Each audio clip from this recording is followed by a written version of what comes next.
କମନୀୟ ପ୍ରକୃତି ନମନୀୟ ସ୍ମୃତି ସ୍ମରଣୀୟ କୀର୍ତ୍ତି କାଳଜୟୀ କଳା ମନୋଜିନା ସଂସ୍କୃତିର ଗନ୍ତାଘର ଦିଗନ୍ତ ବିସ୍ତୃତ ଗିରିମାଳା ଦିଗନ୍ତ ବିସ୍ତୃତ ବେଳାଭୂମି ଐତିହ୍ୟ ମଣ୍ଡିତ ମନ୍ଦିର ଅତି ଆଶ୍ଚର୍ଯ୍ୟ ଜଳପ୍ରପାତ ବିଚିତ୍ର ଜନଜାତି ଭରା ପବିତ୍ର ଉତ୍କଳ ଭୂମିର କ୍ରୋଡ଼ରେ ଜନ୍ମଲାଭ କରିଥିବା ବରେଣ୍ୟ ସାରସ୍ୱତ ସାଧକମାନଙ୍କ ମଧ୍ୟରୁ କବି ସଚ୍ଚିଦାନନ୍ଦ ରାଉତରାୟ ଅନ୍ୟତମ।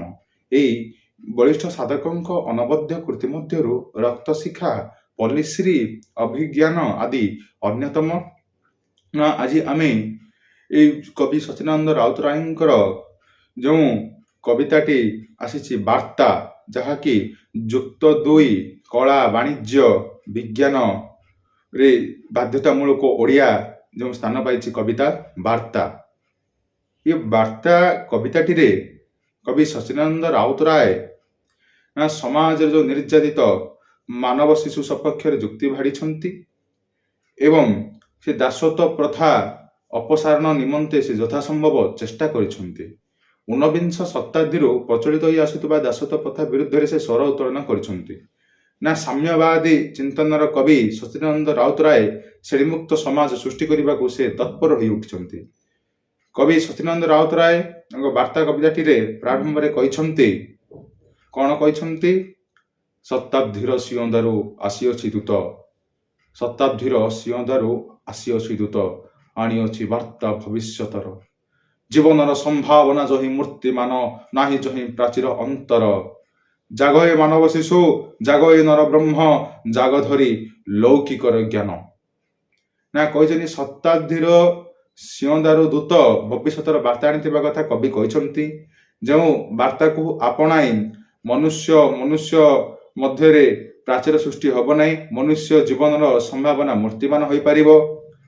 ତେଣୁ ସେ ମାନବ ପୁତ୍ରକୁ ବା ମାନବ ଶିଶୁକୁ କ'ଣ କହିଛନ୍ତି? ସେ କହିଛନ୍ତି କି ଲୌକିକର ଜ୍ଞାନ ଧରି ସଚେତନ ହେବାକୁ। ପୁଣି କହିଛନ୍ତି କ'ଣ? କହିଛନ୍ତି ଦୃଢ଼ ହୁଅ ନିଅ ପ୍ରତିଶୋଧ, ଯୁଗବ୍ୟାପୀହୀନ ଦାସତ୍ୱର ସମୟ ଆସିଛି ଆଜି ପଚାରିବା ପାଇଁ ଦୀପ୍ତ କଣ୍ଠେ, ହେ ମାନବ ପୁତ୍ର, ଏତେ ଦିନ ଶୃଙ୍ଖଳାଟା ଥିଲା କାହିଁ ପାଇଁ, କିମ୍ପା ଥିଲା ଲୌହ କାରାଗାର?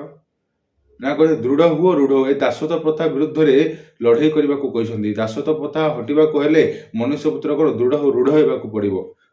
ଆଜି ସମୟ ଆସି ତାକୁ ପଚାରିବା ପାଇଁ କ'ଣ ନା, ଏତେ ଦିନ ଯେଉଁ ଲୌହ କାରାଗାରରେ ଆବଦ୍ଧ କରି ରଖିଥିଲେ, ଶୃଙ୍ଖଳାଟା ବାନ୍ଧି ରଖିଥିଲେ, ସେ କାହିଁକି? ଆଜି ତାହା ପଚାରିବାର ସମୟ ଆସିଛି। ସେ ନିର୍ଯାତିତ ମାନବ ପୁତ୍ର ନିକଟରେ ଆଜି ସମୟ ଉପସ୍ଥିତ ହୋଇଛି ବୋଲି କବି କହିଛନ୍ତି। ପୁଣି କହିଛନ୍ତି କ'ଣ? ଯୁଗ ଯୁଗ ଧରି ଯେଉଁ ଭୀମ ଅତ୍ୟାଚାର ପୀଡ଼ା ଦେଉଥିଲା ମାନବ ଆତ୍ମାକୁ, ମାଗିବାକୁ କୈଫିୟତ, ଆଜି ତ ତାହାରି ବେଳ ହେଲା, ହେ ରୁଦ୍ର ଭୈରବ। ପୁଣି କହିଛନ୍ତି ନା, ଯୁଗ ଯୁଗ ଧରି ଯେଉଁ ଭୀମ ଅତ୍ୟାଚାର ମାନବ ଆତ୍ମାକୁ ପୀଡ଼ା ଦେଉଥିଲା, ଆଜି ତାର କୈଫିୟତ ମାନେ କ'ଣ? କାରଣ ପ୍ରଦର୍ଶନ, କାରଣ ସମୂହ ଆଜି ପ୍ରଦର୍ଶନ କରିବାକୁ ପଡ଼ିବ। କୈଫିୟତ କ'ଣ? କାରଣ ପ୍ରଦର୍ଶନ। ଆଜି ତାର କୈଫିୟତ ମାଗିବାର ବେଳ ଆସିଛି ସେହି ନିର୍ଯାତିତ ମାନବ ପୁତ୍ର ନିକଟରେ। ଆଜି ସେ ସମୟ ଉପସ୍ଥିତ ହୋଇଅଛି। ଆଉ କହିଛନ୍ତି, ଆହୁରି ପୁଣି କବି କହିଛନ୍ତି, ରୁଦ୍ର ଭୈରବ ରୂପ ଧାରଣ କରି ସେଇ ଶୋଷକ ଗୋଷ୍ଠୀଙ୍କ ଶୋଷଣୀତିକୁ ବିନାଶ କରିବା ପାଇଁ କବି କହିଛନ୍ତି। ଶତାବ୍ଦୀର ସିଂହଦାରୁ ପୁଣି କହିଛନ୍ତି କ'ଣ? ଶତାବ୍ଦୀର ସିଂହଦାରୁ ଆସିଅଛି ଦୂତ, ଆଣିଅଛି ବର ଦେବତାର, ଦଗ୍ଧ ହୁଅ ଭସ୍ମ ହୁଅ କୀଟ ସମ ହୁଅ ନିଷ୍ପେଷିତ। ପୁଣି କୁହାଯାଇଛି ନା କ'ଣ? ଶତାବ୍ଦୀର ସିଂହଦାରୁ ବର ପାଇ ମାନବ ପୁତ୍ର ଆଜି ଆହୁରି ବଳବାନ ହୋଇଯାଇଛି।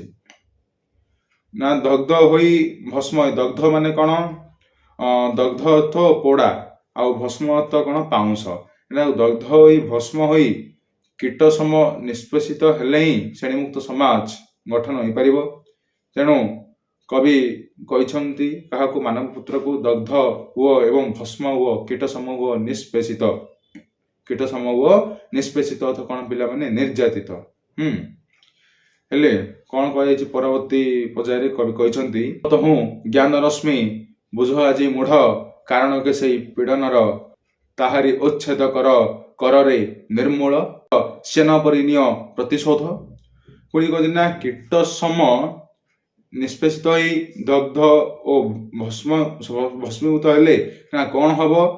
ସେଥିରୁ ଯେଉଁ ଜ୍ଞାନ ରଶ୍ମି ପାଇବେ, କିଏ? ମାନବ ପୁତ୍ର ପାଇବ। କବି କହିଛନ୍ତି ମାନବ ପୁତ୍ର ଯେହେତୁ ଜ୍ଞାନ ରଶ୍ମି ପାଇବ, से जो ज्ञान रश्मि पाइले से पीड़नर कारण को बुझीपर एवं ताहाको मूलरू उच्छेद कर ना कवि मानवपुत्र को सेन सम प्रतिशोध नेबा को कहछि ना सेन जेभଳି सेन माने कोन संचान सेन जेभଳି निज प्रतिद्वंदी को लहुलुहाण कर देते से भली मानवपुत्र सेन सम से शोषक गोष्ठी विरुद्ध रे प्रतिशोध नेबा को कवि परामर्श दैछन्ति पुणी कहछन्ति कवि सेई तोर महाधर्म तश्रेणी चेतना भस्म मध्य ज्ञान एही दीक्षा धन्य हो उत्पीड़न जय हो पीड़नर जय लभु कुशर साधना पुणी कह कौन से तोर महाधर्म ना कीट सम निष्पेषित हो दग्ध भस्मीभूत हो शोषक गोष्ठी विरुद्ध रे प्रतिशोध नेबा को कवि महाधर्म आख्या देइछन्ति एवं जो श्रेणी चेतना दीक्षा प्रति सचेतन होगा कवि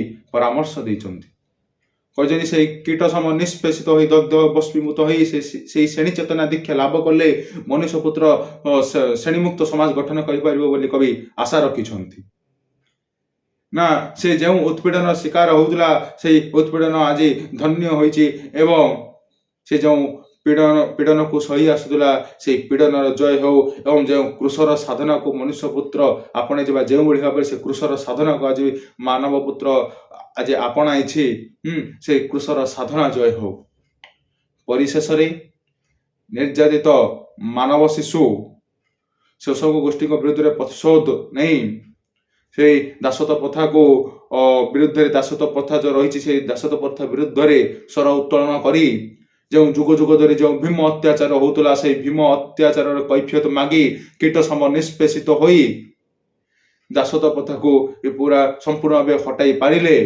मानव पुत्र एक सुस्थ वातावरण भितर जीवन यापन करि कवि कहते वास्तविक साम्यवादी कवि सच्चिदानंद राउतराय चिंताधारा अति उच्च कोटीर।